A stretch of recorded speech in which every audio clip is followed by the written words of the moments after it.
3 سال پیش در چنین روزی مهسا امینی بیگناه به قتل رسید، اما صدایش خاموش نشد، بلکه نام و تصویرش جهانی شد و الهام بخش مبارزه میلیون‌ها ایرانی علیه رژیم فاسد جمهوری اسلامی. نام مهسا یادآور همه زنان و مردان دلیری است که در خیزش سراسری 1401 جان خود را فدای آزادی ایران کردند. آنان که با گلوله و باتوم مجروح شدند، آنان که چشمهای خیش را از دست دادند، آنان که در زندانها شکنجه شدند.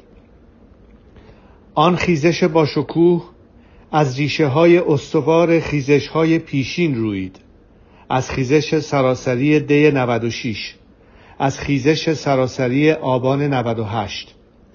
هر سه خیزش با یک هدف مشترک به هم پیوستند و رود خروشان انقلاب ملی ایران را ساختند.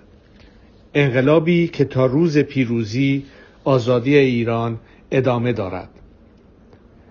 به نسل جوان ایران میگویم شما نسل پیروزی هستید.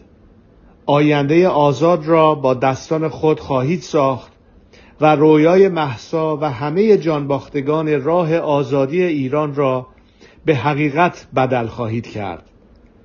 من در این مبارزه در کنارتان هستم.